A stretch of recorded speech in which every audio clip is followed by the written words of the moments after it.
আসসালামু আলাইকুম বন্ধুরা, কেমন আছেন? আশা করি ভালো আছেন। আজকে আপনার জন্য তৈরি করেছি পাঙ্গাস মাছের কালাভুনা। যারা পাঙ্গাস মাছের তেলের গন্ধের জন্য খেতে পারেন না, তারা এইভাবে রান্না করে দেখবেন। তেলের কোনো গন্ধ লাগবে না, খেতে দারুণ মজা লাগবে। এখানে আমি 1 কেজি পরিমাণ পাঙ্গাস মাছ নিয়েছি। পাঙ্গাস মাছটা ছিলে নিয়েছি। এভাবে টুকরো করে নেবেন বন্ধুরা।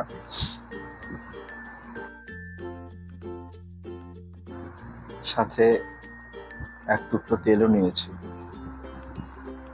পাঙ্গাস মাছ রান্নার জন্য 1 কাপ পেঁয়াজের বেরেস্তা করে নিয়ে 1 চামচ আদা, 1 চামচ রসুন, 1 চামচ জিরা বাটা, 1 চামচ পেঁয়াজ বাটা, 1 চামচ মরিচের গুঁড়া, 1 চামচ হলুদের গুঁড়া, ধনিয়ার গুঁড়া 1 চামচ, স্বাদ মতো লবণ, তেজপাতা কয়েকটা, লবঙ্গ, দারচিনি, এলাচ, অল্প পরিমাণে তেল। আমি পাঙ্গাস মাছে অনেক তেল থাকে আর আমি 1 টুকরো তেল নিয়েছি বাড়তি। সুন্দর করে মশলাগুলো মেখে নিব।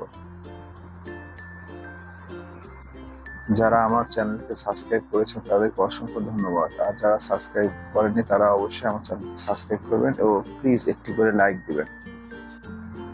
মশলা মাখানো হয়ে গেছে, এখন মাছগুলো দিয়ে দিব। পাঙ্গাস মাছের কালাভুনা করতে হলে অবশ্যই পাঙ্গাস মাছটা ছিলে নিতে হবে, ভালো করে মাখিয়ে নিতে হবে।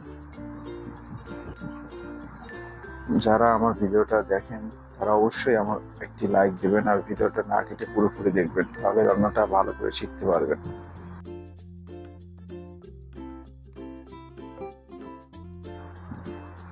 এক টুকরো তেলটা নিয়েছিলাম, ওই তেলটাও দিয়ে দেবো।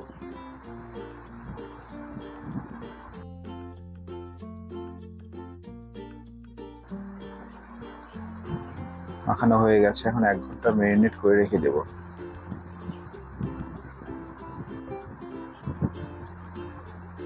এক ঘন্টা পর ফিরে এলাম, দেখেন এমন হয়েছে।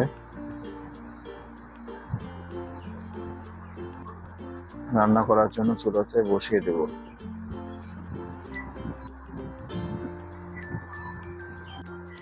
5 মিনিট পর ফিরে এলাম। সাবধানে নাড়তে হবে, এরকম মাছটা ভেঙে না যায়, কারণ পাঙ্গাস মাছ অনেক নরম মাছ। আলতো করে নেড়ে চেড়ে নিতে হবে।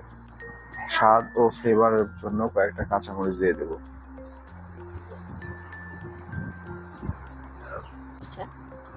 দেখুন আস্তে আস্তে তরকারি কালারটা কি সুন্দর হয়ে আসছে।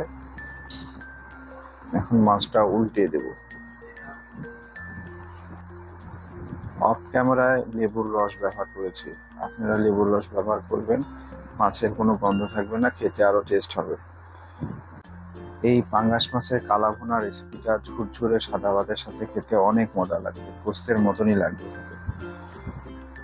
আমার কথা বিশ্বাস না হলে একবার বাসায় তৈরি করে খাবেন। আমিও প্রথমে পাঙ্গাস মাছ খেতাম না, এভাবে রান্না করে বাসায় খেয়েছি, অনেক মজা লেগেছে। এখন পরিবেশন করতেছি, দেখেন বন্ধুরা কি সুন্দর কালার হয়েছে। এইভাবে রান্না করে খাবেন, অসাধারণ লাগবে। সবাই ভালো থাকবেন, আমাদের জন্য দোয়া করবেন। আল্লাহ হাফেজ।